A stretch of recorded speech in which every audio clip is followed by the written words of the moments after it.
Weber, artistic director of Chicago's Porchlight Music Theater. Premiering in movie theaters, February 5th, 1953, Walt Disney's musical adaptation of Sir James M. Barrie's Peter Pan, Disney's 14th animated feature, has lasted over the years as one of the best loved in the canon of films by that legendary movie studio. The original Broadway production of Peter Pan, or The Boy Who Wouldn't Grow Up, opened at the Empire Theater on November 6th, 1905. It ran for 223 performances and starred 19th century stage actress Maude Adams, the first of many women who would play the show's title character over the years. Several passages in the original play link Peter Pan to ancient Greek mythology. In the play, Mrs. Darling mentions that she's heard of Peter Pan, but that he was a fairy-like spirit that accompanies children on their way to heaven after death. This is essentially what the Greek god Hermes does in ancient mythology, and Hermes is the father of Pan, the Greek god of nature, a woodland creature, half man, half goat, who frolicked through the enchanted forests of Arcadia with the nymphs and satyrs playing his flute. Peter Pan is not a faun like Pan, but he does frolic through enchanted forests with otherworldly creatures, and he does play a flute. The Peter Pan franchise started with the play and then eventually branched out to being adapted into a book and then other books and stories, movies, and numerous musicals. The character has been around since 1904, over 115 years. As early as 1935, Walt Disney expressed interest in doing an adaptation of Peter Pan as his second film following Snow White and the Seven Dwarfs. He had been trying to buy the film rights to J.M. Barrie's play, having been smitten by a traveling production he attended when he was a child. The holdup in negotiations was because Barrie had bequeathed the rights to Great Ormond Street Hospital for Sick Children in London. Disney finally secured the rights in 1939. He explored many possible interpretations of the story. One of the early concepts of the film involved it being narrated from the dog Nana's point of view. Another was that the film would start by telling Peter Pan's backstory. But during a story meeting on May 20th, 1940, Disney said, quote, "We ought to get right into the story itself, where Peter Pan comes to the house to get his shadow. That's where the story picks up. How Peter came to be is really another story," unquote. Following the bombing of Pearl Harbor on December 7, 1941, the United States military took control of the studio and commissioned Walt Disney Productions to produce training and war propaganda films, so pre-production work on Peter Pan and Alice in Wonderland was shelved. In 1947, Disney expressed his desire to return to producing full-length animated films. By then, 3 animated projects, Cinderella, Alice in Wonderland, and Peter Pan, were in development. Disney felt the characters in Alice in Wonderland and Peter Pan were too cold for post-war audiences, but as Cinderella contained elements similar to those in Snow White, he decided to greenlight Cinderella, which would debut in 1950. However, in May 1949, Variety reported that Peter Pan had also been placed back into production. In the early 1950s, Disney talked to actor Jean Arthur, who was then appearing in the Leonard Bernstein-scored Broadway musical version of the story, co-starring Boris Karloff, about voicing Peter Pan in the film, although Roy Disney complained that her voice was, quote, "too heavy, matured, and sophisticated," unquote. Walt had also talked to Cary Grant about voicing Captain Hook, a possibility to which Grant replied that the idea, quote, "intrigued him," unquote. While Jean Arthur and Cary Grant didn't appear in the eventual film adaptation, several wonderful actors did, and we have them for you now on the December 21st, 1953 episode of the Lux Radio Theater, starring from the animated film Bobby Driscoll, Catherine Beaumont, and Bill Thompson, with John Carradine as Captain Hook in Walt Disney's Peter Pan. Lux presents Hollywood.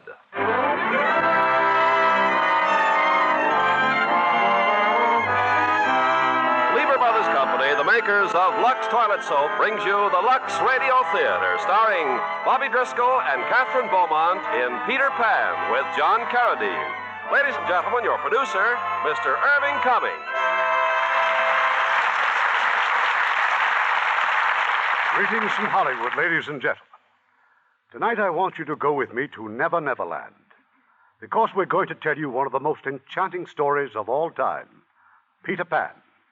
Peter Pan was created by the great playwright James M. Barrie.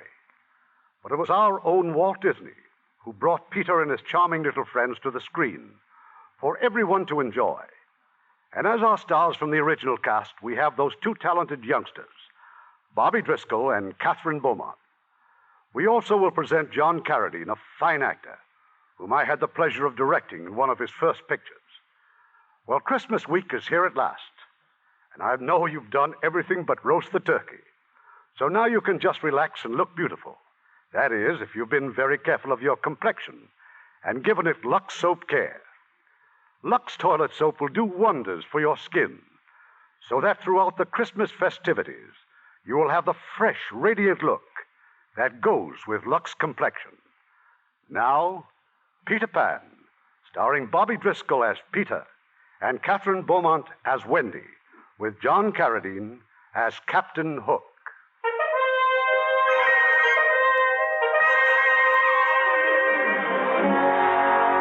The second star on the right shines in the night for you,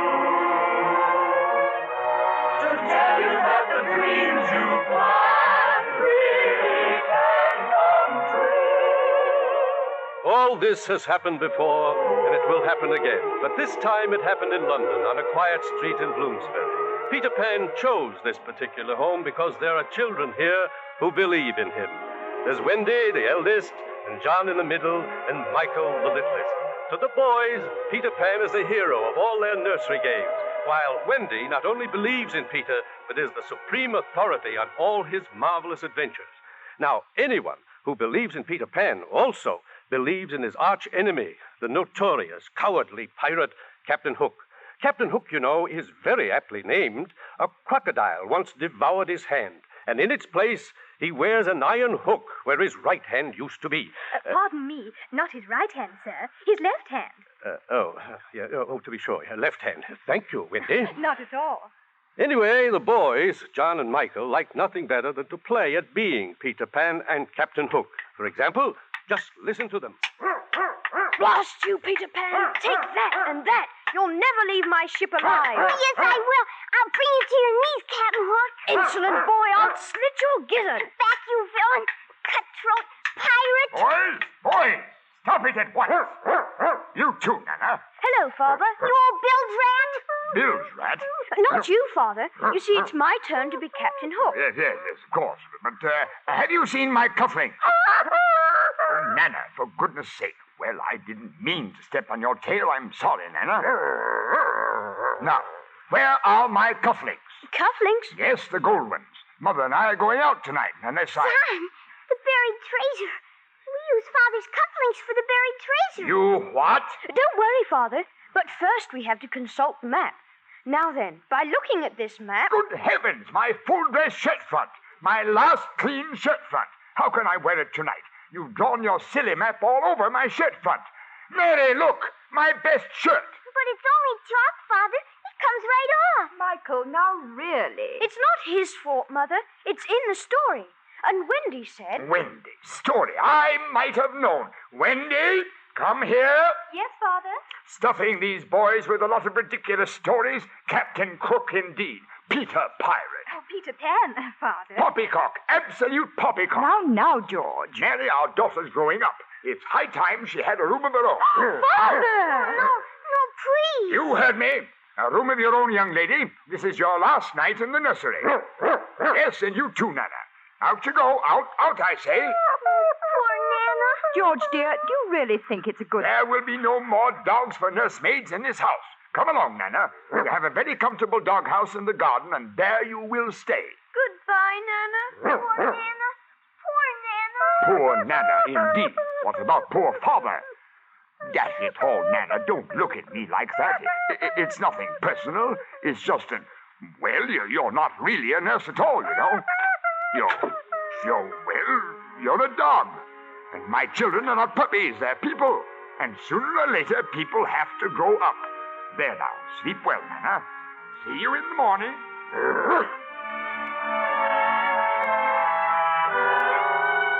A few moments later, Mr. and Mrs. Darling were on their way to their party. George, do you think the children will be safe up there without Nana? Safe? Of course they'll be safe. But Wendy said something about a shadow. Shadow? What shadow? Peter Pan's. Wendy says she found his shadow. Oh, Peter Pan. Peter Pan? You don't say. Good gracious, whatever shall we do? But, dear... Sound the alarm! Call Scotland Yard! Oh, Mary, of all the impossible fiddle-faddle, Peter Pan indeed.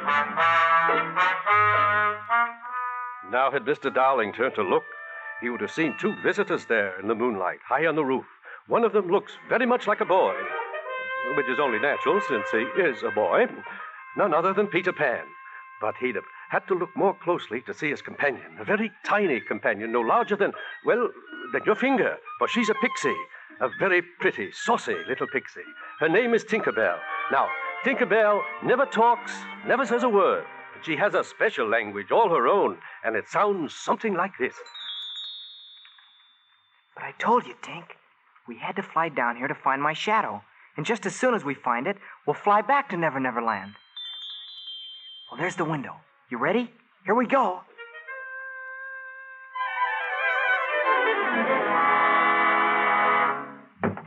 All right, Tink. Now search the room. You look there, and I'll look over here. Just help me find my shadow. It was Tinkerbell who found it, lying in the top drawer of the dresser, just where Wendy had left it.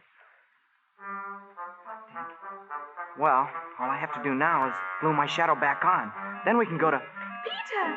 Peter Pan! Oh, I knew you'd come back. Lie down, girl. You're supposed to be asleep. But you woke me up.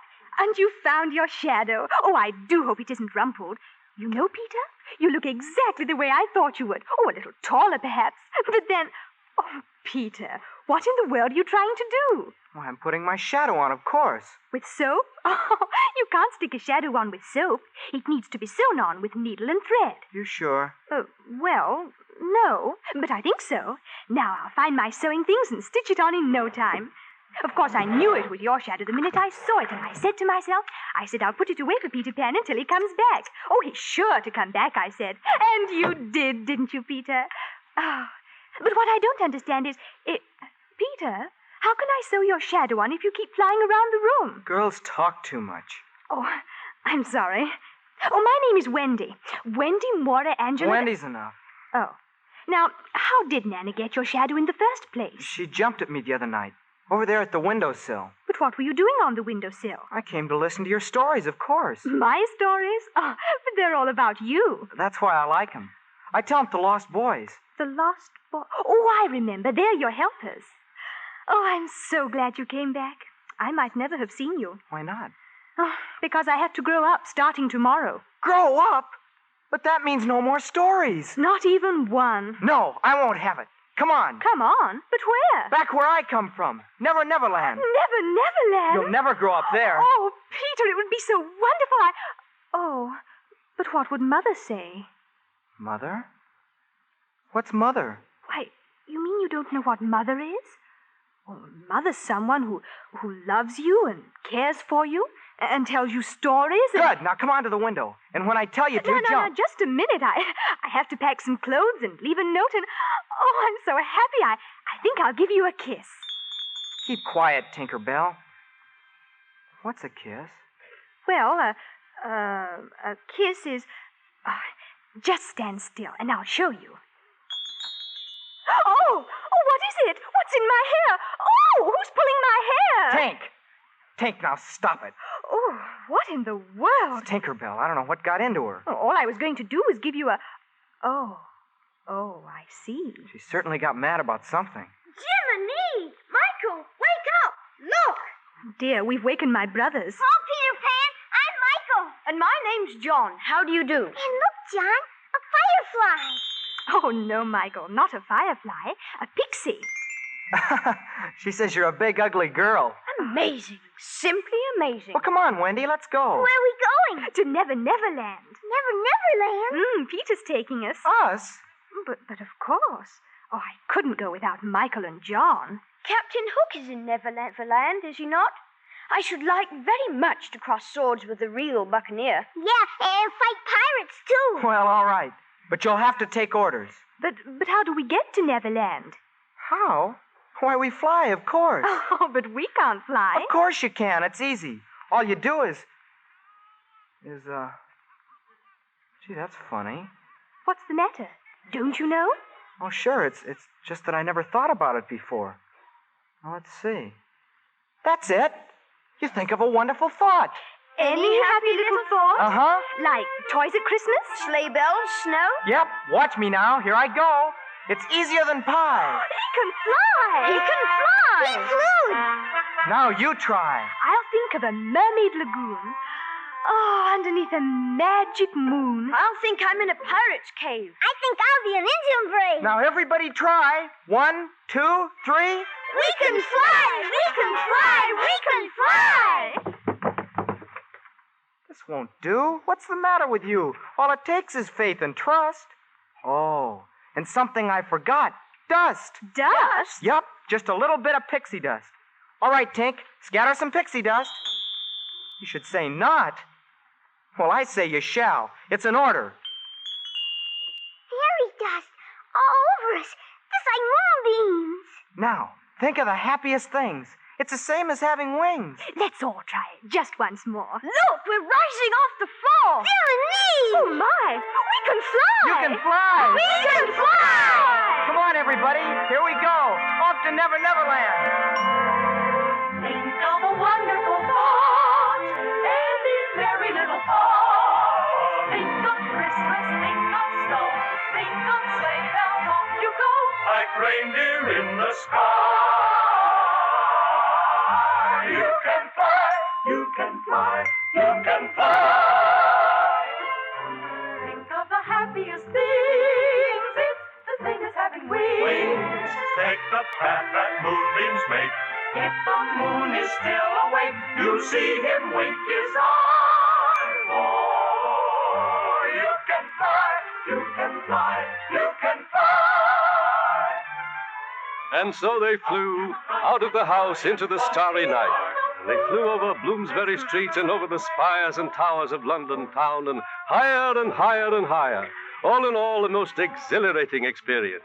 Except for Tinkerbell, that is, who's just a little jealous and doesn't like the idea at all. Anyway, when the city disappeared underneath the clouds and the stars grew bigger and bigger...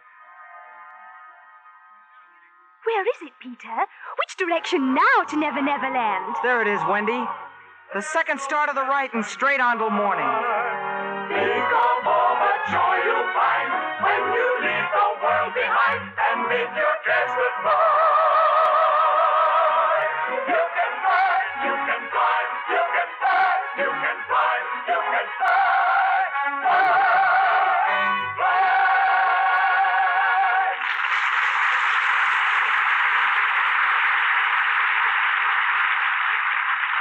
Before we return with Act Two of Peter Pan, here's Frances Scully, our Hollywood reporter. You in a holiday mood, Frances? Oh, I certainly am, Ken, because tomorrow night I'm attending the world premiere in Hollywood of Knights of the Round Table, Metro-Goldwyn-Mayer's first production in CinemaScope, starring Robert Taylor, Ava Gardner, and Mel Ferrer. Ah, it'll be a thrilling evening. I understand the sword fights and battle scenes between thousands of armored knights are simply magnificent in CinemaScope and Technicolor. Well, I'm looking forward to one of the most famous love stories of all time. Ava Gardner is the beautiful Queen Guinevere in love with King Arthur's most heroic knight, Sir Lancelot, played by Robert Taylor. It sounds as though Knights of the Round Table is the perfect story for CinemaScope, Francis. How about the close-ups of the 3 stars? Oh, bigger and better, Ken, as everything is with CinemaScope.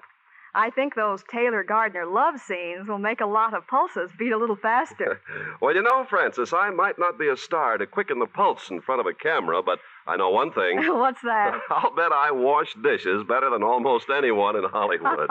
You see, since new Lux Liquid Detergent came on the market, well, you just can't go wrong. Lux Liquid was made especially to make the job of washing dishes lots easier. It dissolves grease so fast, gets rid of it quickly. 1 teaspoonful, for instance, will do the dinner dishes for a family of 4. And the lady of the family will like its mildness, too. It's Lux Mild, so she'll never have to worry about her hands. Lux Liquid is about the next best thing to a dishwashing machine. And Lever Brothers naturally will want to return your money if you aren't more than satisfied. Now, our producer, Mr. Cummings.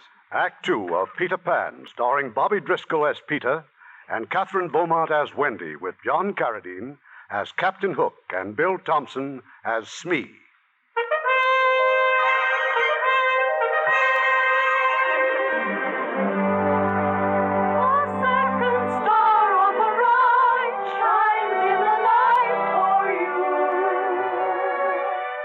While Peter Pan and Wendy and John and Michael, oh yes, and tiny Tinkerbell, well, while they're flying to the island of Never Never Land, what of Captain Hook, eh? Captain Hook and his villainous pirate crew. Well, they're exactly where Peter left them, on board their ship, riding at anchor in Never Never Land Harbor. Oh, a pirate's life is a wonderful life, but oh, being over the sea. Give me a career as a buccaneer, oh, the life of a pirate for me. Oh, the life of a pirate for me.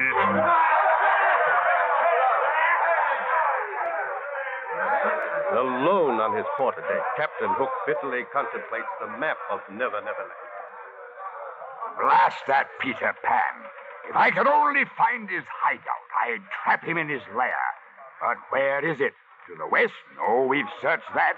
To the east? We've combed every inch of it. What of the north, sir? No. Any fool knows the north is all Indian territory. But wait. Those redskins know this island better than I do my own ship. I wonder. Good morning, Captain.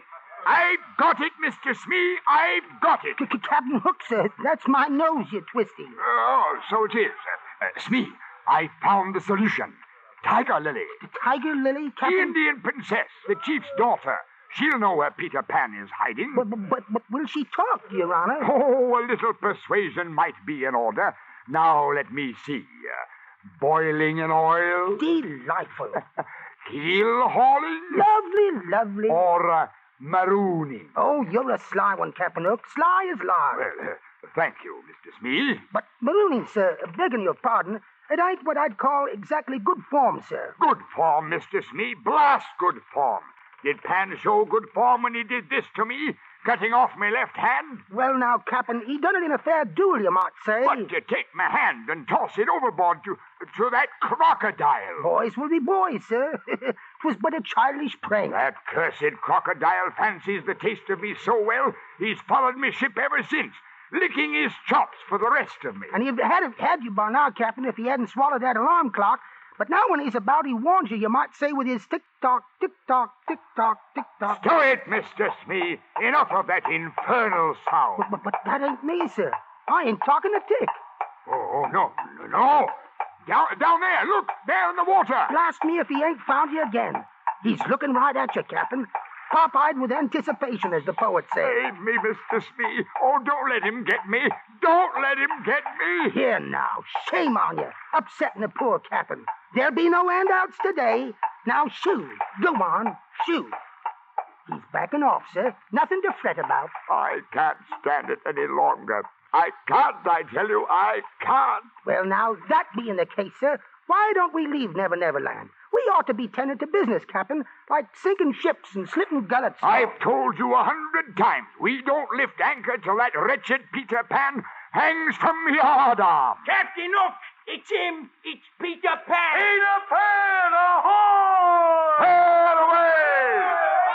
3 points off our larboard bouncer. He's doing it again, sir. Flying, that is. Under me eyes, it is Pan. Headed this way with some more of those scurvy brats. 3 of them, sir. 2 boys and a girl. Look alive, you swabs!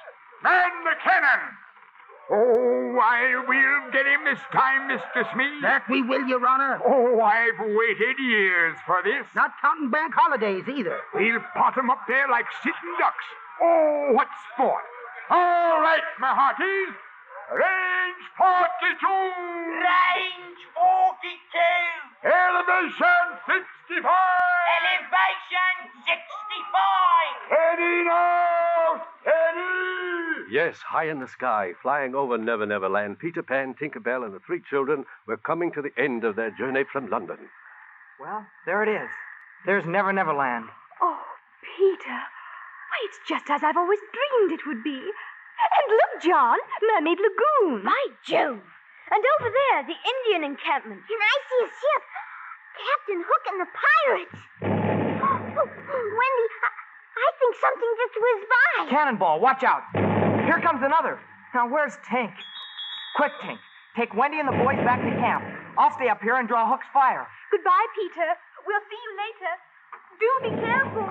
Come on, Hook. Here I am. Try and hit me, you codfish. Codfish. Codfish.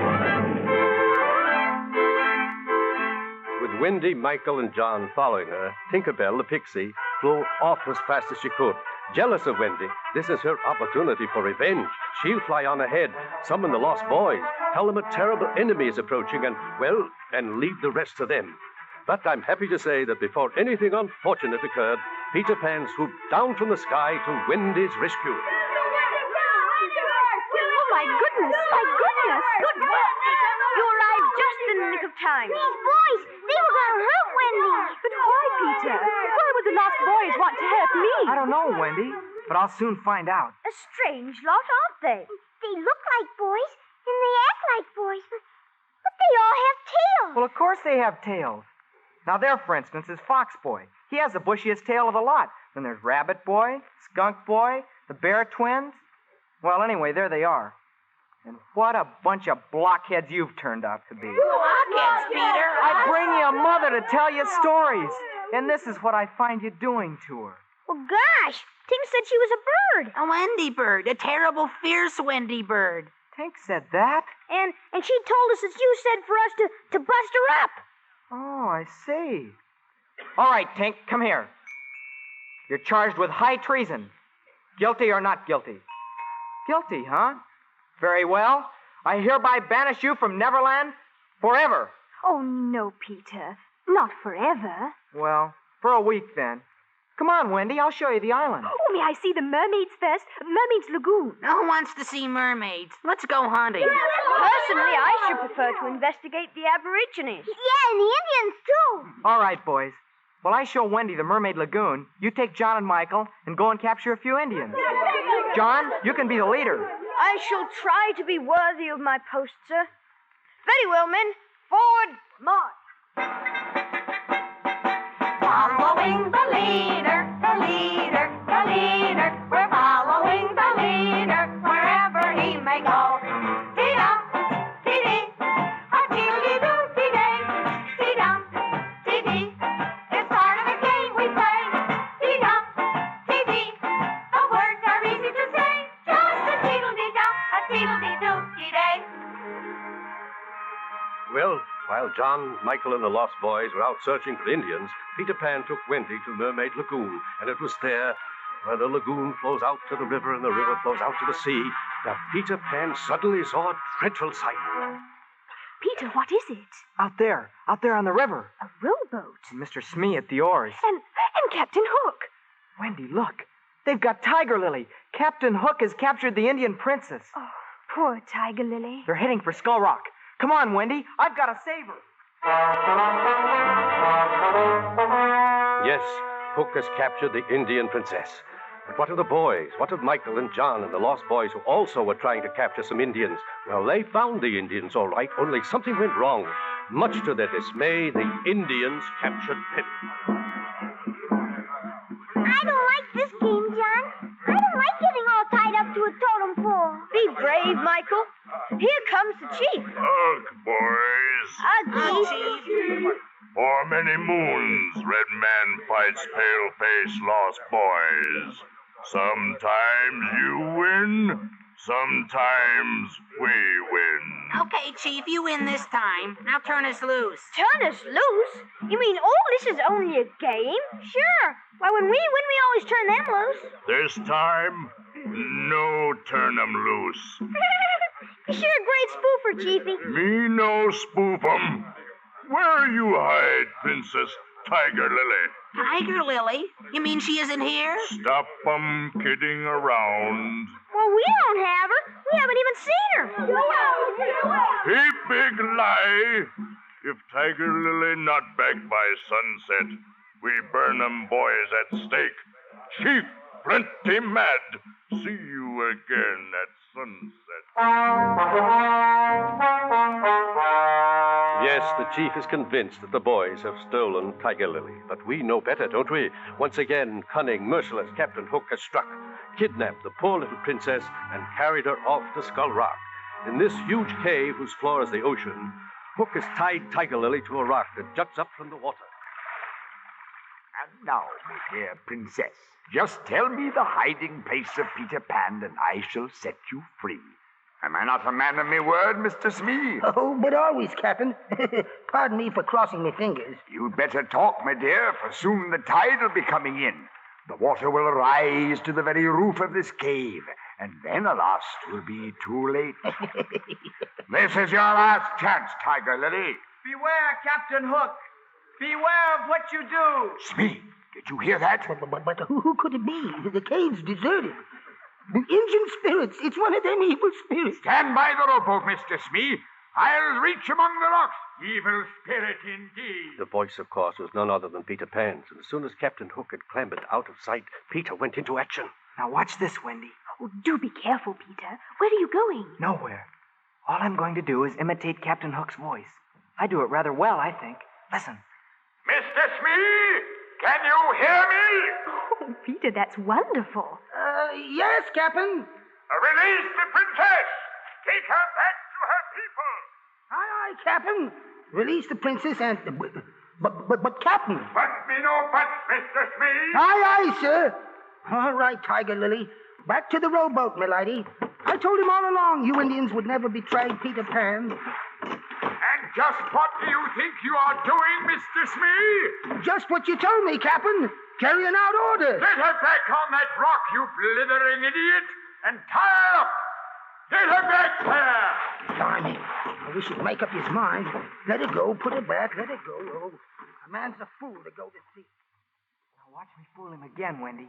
By the time I'm through with Smee, he won't even know his own name. Mr. Smee! Just exactly what do you think you are doing? Putting her back like you said, Captain. I said nothing of the sort. Oh, but Captain, didn't you... For the last time, take the princess back to her people, understand? Aye, sir. And one thing more. When you return to the ship, tell the crew to help themselves to me very best rum and me very best... Peter, look out! It's Captain Hook! Harvey Pratt, imitate me voice, will you? Watch this, Wendy. Give it to him, Captain. Cleave him to the brisket.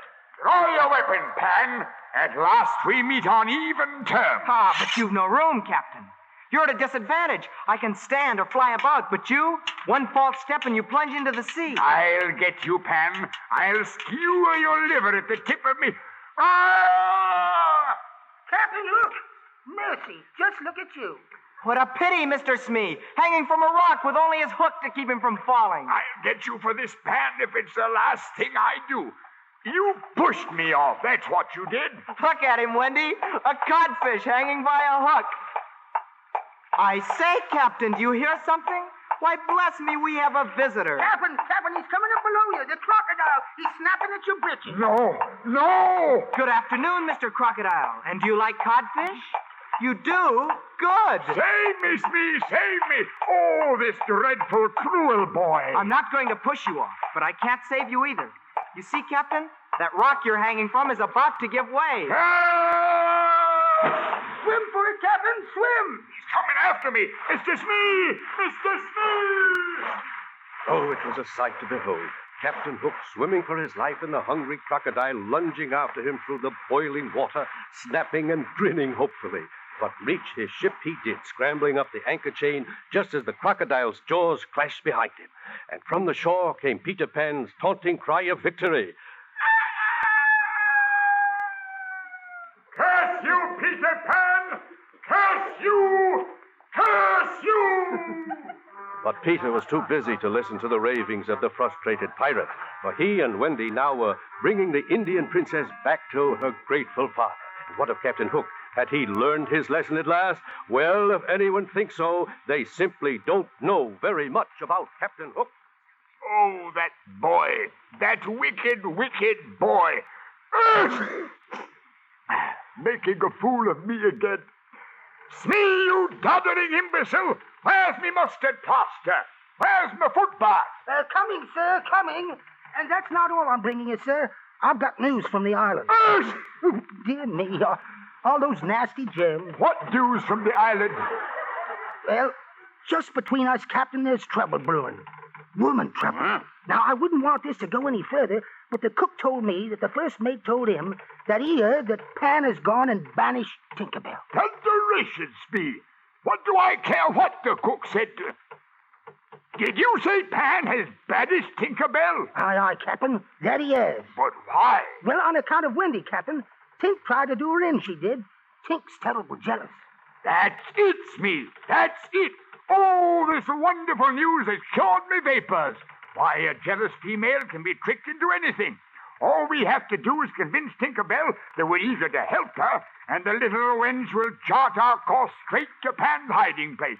Mr. Smee, take the longboat and go ashore. Well, if it's all the same to you, Captain, I'll stay on board and play cribbage with the cook. Devil eat you, Smee.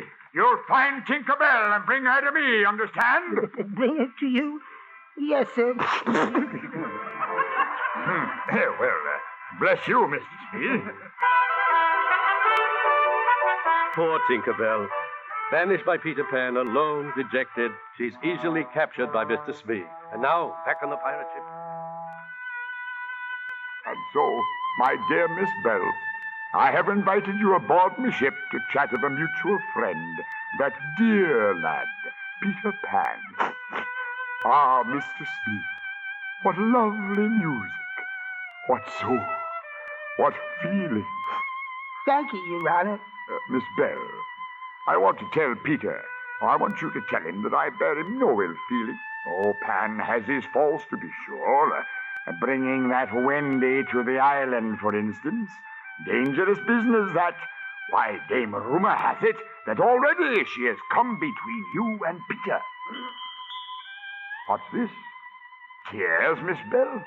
Ah, then it is true. Let this be a lesson to you, Mr. Smee. Ah, the way of a man with a maid, taking the best years of her life, and then casting her aside like an old glove. It's a bloomin' shame, that's what it is. Oh, but we mustn't judge Peter too harshly, my dear. It's that Wendy who's to blame. But we've no choice. We must save the lad from himself. A very good question, ma'am. But how, indeed? You see, we lift anchor come the morrow. We sail away. That's it, Smee. We'll Shanghai Wendy. Oh, bully, sir. Simply bully. Take her to sea with us. With Wendy gone, Peter will soon forget this mad infatuation.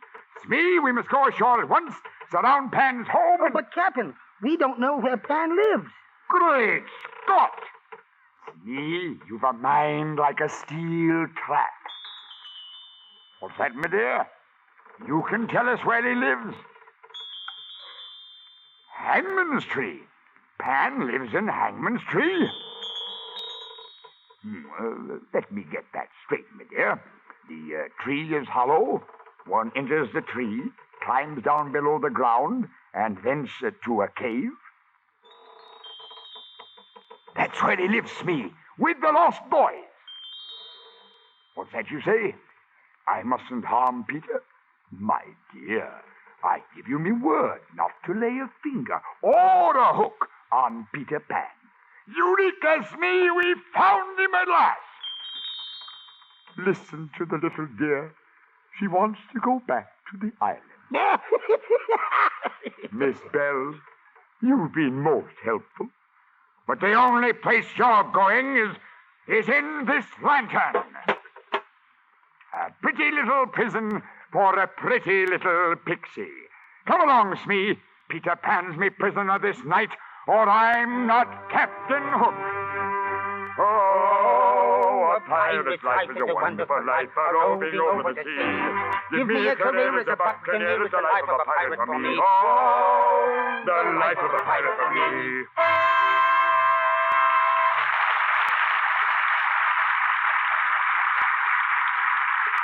Before we go on with Act 3 of Peter Pan, I want to say hello again to a young lady who has done most of her acting at Walt Disney Studios, Adrian Caselotti. How are you, Mr. Cummings? Fine, thank you, Adriana. I know you didn't appear in Walt Disney's newest picture, The Living Desert, but can you tell us something about it? Well, it's such an unusual picture, you know. It's Walt Disney's first feature-length true life adventure. I understand there are no people in the film. That's right, Mr. Cummings. It was filmed entirely in the great American desert, with nature's own creatures making up the cast. I've heard nothing but raves about the photography. Didn't it take 2 years to film? Yes, it did. It's in Technicolor and really magnificent. Wait till you see those battles for survival between desert creatures. There's one especially between a rattlesnake and a hawk that will have you on the edge of your seat, I'm sure. Well, thanks, Adriana, for your movie news. Now, I'd like to introduce you and all our friends to a brand new Lux product.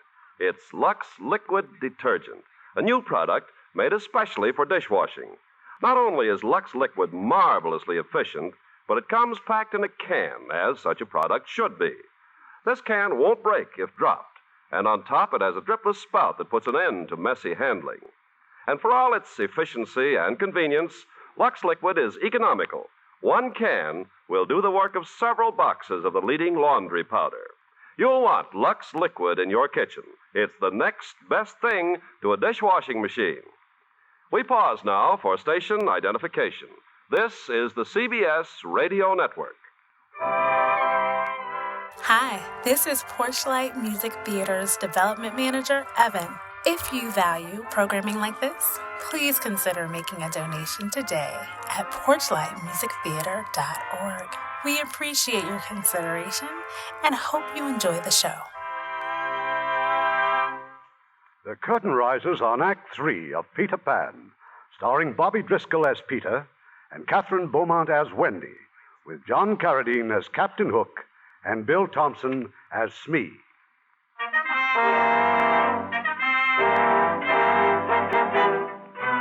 Well, it's now late at night. From one side of the island of Never Never Land, Captain Hook, Mr. Smee, and the pirates sneak stealthily ashore toward Hangman's Tree and Peter Pan's home. The children have just returned there from the Indian encampment, and Wendy's having a little difficulty getting her younger brothers to go to sleep. Now, I don't want to have to tell you again. Take off the war paint and feathers and get ready for bed. Really, Wendy, there are times when you try my patience. Besides, me Indian brave. Braves no sleep. Go for days without sleep. Oh, but, boys, we're going home in the morning. Home? The idea is ridiculous. Oh, Wendy, we don't want to go home. Well, you can't stay. You need a mother. We all do. Aren't you our mother, Wendy? Why, Michael, of course not. Surely you haven't forgotten our real mother. Did she have silky ears and wear a fur coat? Oh, no, Michael. That was Nana, the dog. I think I had a mother once. You did, Cubby? What was she like? I forget. I had a white rat. That's no mother. Now, if you'd all be quiet, I'd try to tell you what a mother is. Well, a mother, a real mother, is the most wonderful person in the world. She's the angel voice that bids you good night, kisses your cheeks, whispers, sleep tight. Your mother and mine, your mother and mine, the helping hand that guides you along, whether you're right, whether you're wrong, your mother and mine, your mother and mine. Meanwhile, Captain Hook and the pirates had reached the tree, and it's only fair to state that 2 or 3 of them, hearing Wendy's song, brush bitter tears from bloodshot eyes. Your heart to tell you her worth. Your heart will will say heaven on earth, another word for divine.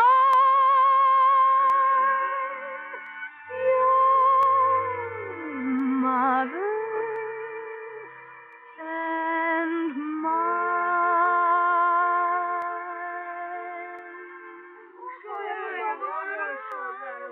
I want to see my mother. Wendy, I propose to leave for home at once. Can I go too, huh? Me too, Wendy. Let me go too. You may all come. I'm sure Mother would be glad to have you. That is, if Peter doesn't mind. Go on, go. But I'm warning you. Once you've grown up, you can never come back. Never. Well, how do you like that? What's wrong with Pan? Well, men, shall we be off? You'll be back. Goodbye, Peter, and thank you just the same.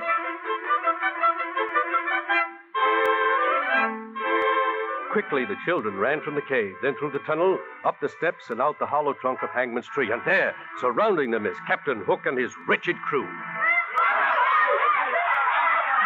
Away with them, men! Take them back to my ship. And now, Mr. Smee, to take care of Master Pan. He's still down there, Captain. I heard him. The bomb, Mr. Smee. All I have to do now is lower this box containing the bomb down the hollow tree. There we are. Captain, wouldn't it be more humane like just to slit Pan's gullet? That it would, Mr. Smee. But I've given me word to Tinkerbell not to lay a finger or a hook on Peter Pan. And Captain Hook never breaks a promise. Come now, back to the ship. Oh, a pirate's life is a wonderful life, for roaming over the sea. Give me a career as a buccaneer, oh, the life of a pirate for me. Oh, the life of a pirate for me. And now, Mr. Smee, I shall interview the three young ones from Bloomsbury Street. You heard him. Skip lively, man. Don't forget to bow and curtsy. Curtsy indeed. Never. Well, young masters and miss, you've heard me proposition. Either you join me crew or walk the plank. Oh, no, we won't. Peter Pan will save us. Did you hear that, Mr. Smee? Pan will save them. I really don't see what's so funny. Then allow me to tell you, dear lady, I left a present for Pan. A sort of surprise package, you might say. Present. Package, to be sure. Why, I can see our little friend at this very moment, reading the tender inscription that I wrote upon the box. To Peter with love from Wendy. Do not open until 6 o'clock. What time is it, Mr. Smee? 20 seconds from 6, Your Honor. Could he but see within the package, Miss Wendy, he would find an ingenious little device, so delicately set that when the hands of the clock reach 6, Peter Pan will be blasted out of Never Never Land forever. A bomb? Oh, no, no. 14 seconds. 13 seconds. 12, 11. Yes, Captain Hook's triumph is at hand. Is there nothing or no one remaining to thwart this evil man? Ah, but there is. Tinkerbell, the little pixie. Unknown to Captain Hook, Tinkerbell has escaped, and she's flown from the ship swiftly to Peter Pan. Oh, hi, Tink. Hey, I thought I'd banished you. Take a look at this box. Wendy left it for me. Give it to you. Now stop that. Let go of it. What's the matter with you? Bomb? Captain Hook. Don't be silly. How could Captain Hook... Look, it's smoking. It is a bomb. Stand back, Tink. I'll throw it out of the cave.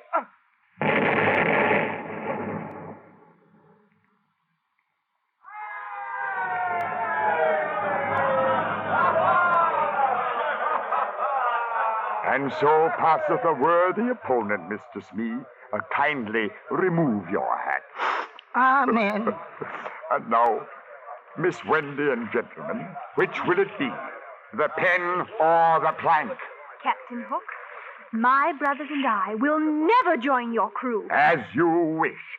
All right, you pills rats. Off the plank they go. You may start, Miss Wendy. Ladies first, you know. Goodbye, boys. Goodbye, Wendy. Be brave, won't you? I shall strive to, Wendy.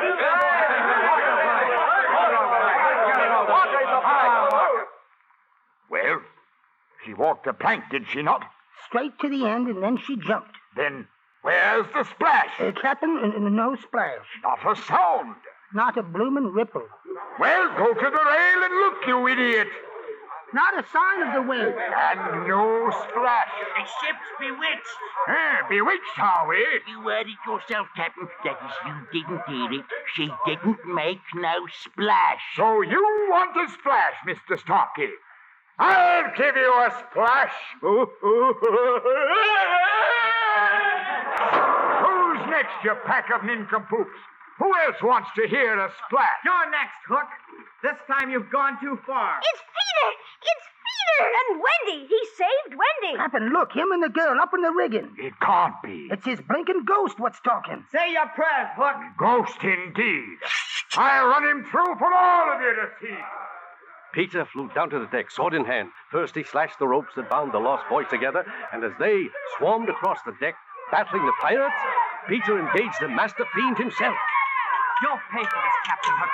For what you've done to Wendy and to her brothers, to say nothing of the lost boys in Tinkerbell. Tinkerbell? She saved my life. That she is sick. And she means more to me than anyone in the world. So take that, and that, and that. This is no mere boy I'm fighting. She's a demon. Your steel will never touch me. You forget, Hook. I can fly. A flying devil. Then fly, coward. Coward? Me? You wouldn't dare engage me man to man. You fly away like a cowardly sparrow. Nobody calls Pan a coward and lives. I'll fight you man to man, and with one hand behind my back. Cross your heart, you won't fly. Peter, no! It's a trick! I give you my word, Hook. Then let's have at it. Insolent youth, prepare to die. Fly, Peter, fly! You're no match for a grown man. No, never. I gave my word. Never, before or since, has mortal man seen such a duel. They fought on the deck, they battled in the rigging, and they parried on the yardarms. And then, pressing his opponent to the rail, Pan at long last touched his steel to the scrawny throat of Captain Hook. Leave him to the biscuit, Peter! You wouldn't, lad? You wouldn't do in old Hook now, would you? I told you before. Say your prayers. I'll go away forever. And don't look for help from your crew. They've already deserted you. They left this ship in the longboat. Oh, it's a sad day for piracy and crime. Pan, boy, I'll do anything you say. Well, all right then. I'll spare you on this one condition. If you say you're a codfish. I'm a codfish. Louder! I'm a codfish. All right, Hook. You're free to go and never return. Peter, look out! Drat you, girl. I all but had him with me iron hook. This is the end, Hook. I was a fool to trust you. And since you're a codfish, into the sea you go, where you belong.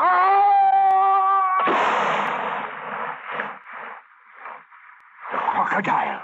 No! Smee! Smee! Wait for me!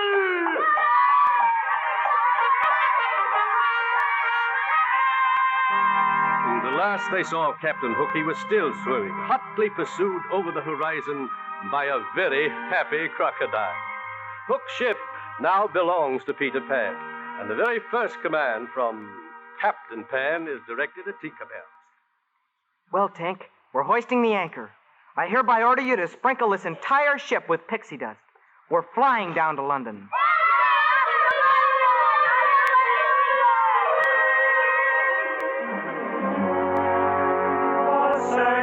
Star on the rise. And that's exactly what happened. Full sail to the wind, the ship sped down the Milky Way and over London town. And it left 2 boys and 1 girl safely in their home on Bloomsbury Street. But when their parents returned and went up the stairs to make sure their children were asleep. I'm so glad you changed your mind about Wendy. After all, George, she still is a child. Oh, sure, Mary. You know I never mean those things. Well, in the morning, we'll tell her she may... George, Wendy is not in her bed. Huh? Quickly, dear, turn up the lamp. Wendy, what on earth are you doing at the window? Asleep, dear? At the window? Oh, Mother, We're back. Back? Yes, Father, from Never Never Land. Never Land? Oh, yes, but I am. Am? Ready to grow up, Father. Oh, well, my dear, all in good time. After all, perhaps we were a little hasty. Oh, but it was such a wonderful adventure. Why, we were even kidnapped, and Kidnapped? And I knew Peter Pan would save us, and he did. And we all caught him. I can't fish. Oh, Captain Hook, I mean. And then we sailed away on a ship in the sky. Mary, I'm going to bed. Oh, Mother, he really is wonderful, isn't he? Look out the window. See how well he sails the ship. Now, dear, there's nothing out there in the sky except... George, look. Now what? There, against the moon. Well, you know, Mary, I have the strangest feeling that I've seen that ship before, a long time ago, when I was a little boy. Yes, Wendy, dear, he really is wonderful. There's no better time to start. Think of all the joy you'll find when you leave the world behind and bid your cares goodbye. You can fly, you can fly, you can fly, you can fly, you can fly.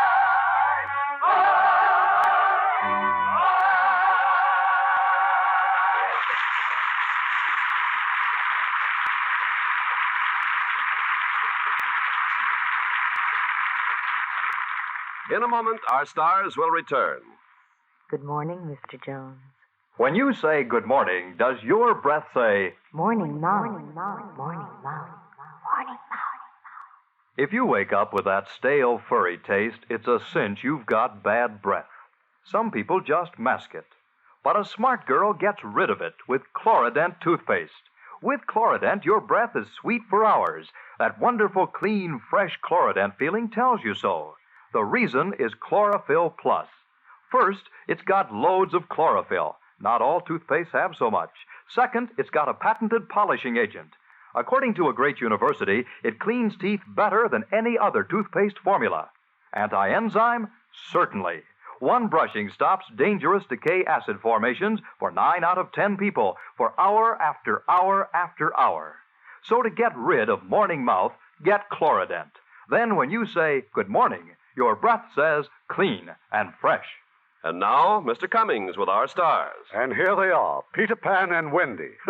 I mean Bobby Driscoll and Catherine Beaumont.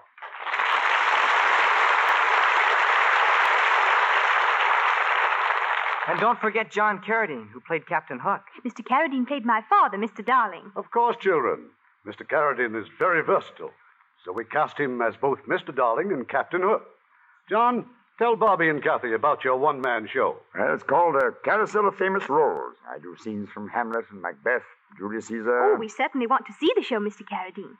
You know, I want to study Shakespeare, even if the best roles do go to the men. Well, you fit one role beautifully, Miss Kathy. That's the part of a lovely Lux girl. Why, thank you. I think Lux soap is simply wonderful for your complexion. Don't you, Bobby? Now, how would I know about that? Why don't you ask your girlfriend, Tinkerbell? Okay. Say, Tink, do you think Lux soap is the very best complexion care? Oh, what an enchanting voice Tinkerbell has. Oh, Mr. Carradine, listen to that.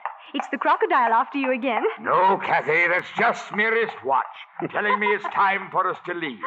So, Irving, won't you tell us about next week's play? Well, John, we thought we'd like to laugh off the old year with a gay and frivolous comedy. So we have chosen Warner Brothers' Laugh Riot, June Bride. And as our stars, 2 of Hollywood's most clever artists, Fred McMurray and Joan Fontaine. Oh, we'll just love it, Mr. Cummings. Good night. Good night. Good night. Good night. And have a wonderful Christmas.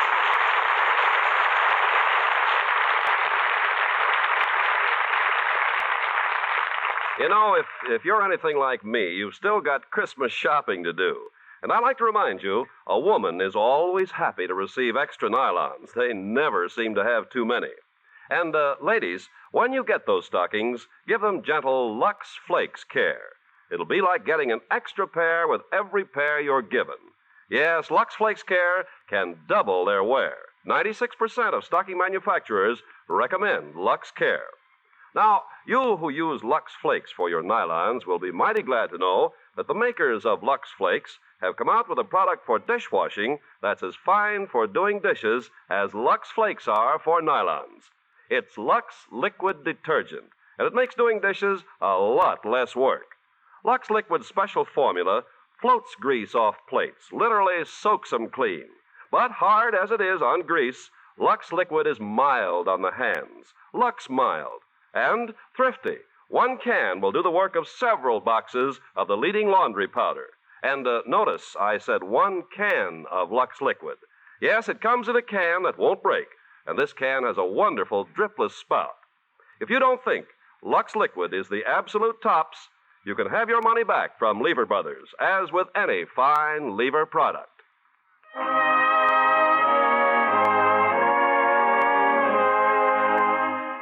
Once again, the holiday season is here. And may it be a joyous Christmas for you, knowing that at last our country is at peace. And may we continue to pray that the wonderful words spoken on the first Christmas Day 2,000 years ago will prevail throughout the world, that they may truly be peace on earth, goodwill toward men.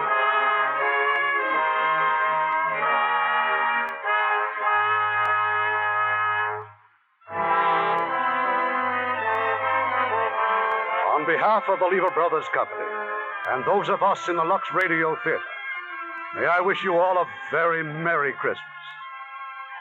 Lever Brothers Company, makers of Lux Toilet Soap and Lux Liquid Detergent, invite you to be with us again next Monday evening when the Lux Radio Theater presents Joan Fontaine and Fred McMurray in June Bride. This is Irving Cummings saying good night and wishing you a Merry Christmas from Hollywood.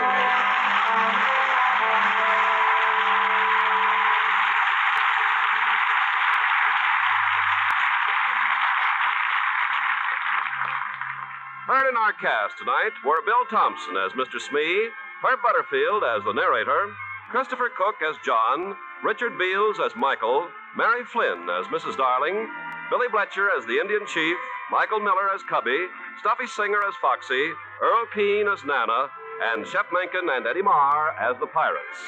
Our radio play was adapted by S.H. Barnett, and our music was directed by Rudy Schrager. Hi there, this is Art Linkletter. I'd like to ask you mothers about baby clothes. Of course, I don't need to remind you that baby clothes are about the hardest things of all to keep clean. Now, they may look clean, but do they smell clean? They will if you wash them with Surf. That's right. With Surf, you can be sure baby's clothes are clean, clear through. There's no need to worry about a stale, sour smell or an unpleasant medicinal odor, because Surf wash clothes have a clean, sunshine freshness. You'll like Surf for baby clothes, because when you wash them with Surf, they smell like sunshine. Ah, yes. Surf's great for bibs and diapers, corduroy creepers, and daintiest dresses. And as sure as my name's Art Linkletter, you like all-purpose Surf, the safe, white detergent for everything you wash. Remember, when you wash them with Surf, they smell like sunshine.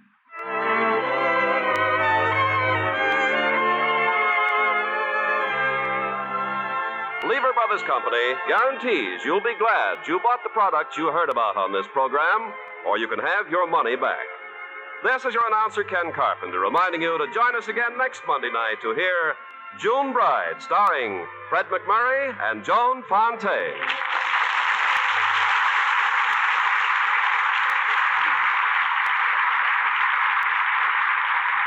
Every Thursday evening, Lever Brothers Company brings you the Lux Video Theater. Consult your local newspaper for time and station.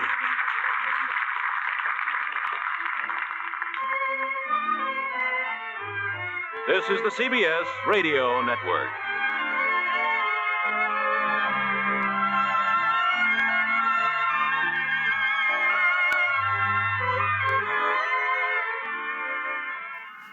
Today's star, Bobby Driscoll, was best known for his film and TV performances from 1943 to 1960. He starred in some of the Walt Disney Studios' best-known live-action pictures of that period, such as Song of the South in 1946 and Treasure Island in 1950. He received an Academy Juvenile Award for Outstanding Performance in 2 Disney feature films released in 1949, So Dear to My Heart and The Window. Actors Catherine Beaumont and Bill Thompson, the voices of Wendy and Smee in Peter Pan, were previously in Disney's Alice in Wonderland in 1951 as the voices of Alice and the White Rabbit. Though the film was a modest success, Walt Disney himself was dissatisfied with the finished product, still feeling that the character of Peter Pan was cold and unlikable. However, experts on J.M. Barrie praise this as a success, as some insist that Pan was originally written to be a heartless sociopath. The melody for the song The Second Star to the Right was originally written for Disney's Alice in Wonderland in 1951 as part of a song to be entitled Beyond the Laughing Sky, while Never Smile at a Crocodile was meant for the earlier film as Lobster Quadriddle. Peter Pan has been understandably criticized for its racist and broadly stereotypical treatment of the Native American characters. These stereotypes were present in J.M. Barrie's original 1904 play. Mark Davis, one of the surviving animators of the film, said in an interview years after the production that, quote, "I'm not sure we would have done the Indians if we were making this film now. And if we had, we wouldn't do them the way we did back then," unquote. The Native American characters were not included in the 2002 Disney sequel, Return to Neverland. In 2021, Peter Pan was one of several films that Disney limited to viewers 7 years and older on their streaming service Disney Plus, citing depictions of the Native American characters that were not, quote, authentic, unquote. Peter Pan is the last Disney animated movie to be part of RKO Productions before they moved on to Buena Vista Film Productions for distribution, starting with Lady and the Tramp in 1955 and lasting until The Fox and the Hound in 1981. Theaters across the country need your support now, more than ever. We hope you'll consider a donation to Porchlight Music Theater today. Just go to porchlightmusictheater.org. Until next time on Classic Musicals from the Golden Age of Radio, I'm Michael Weber.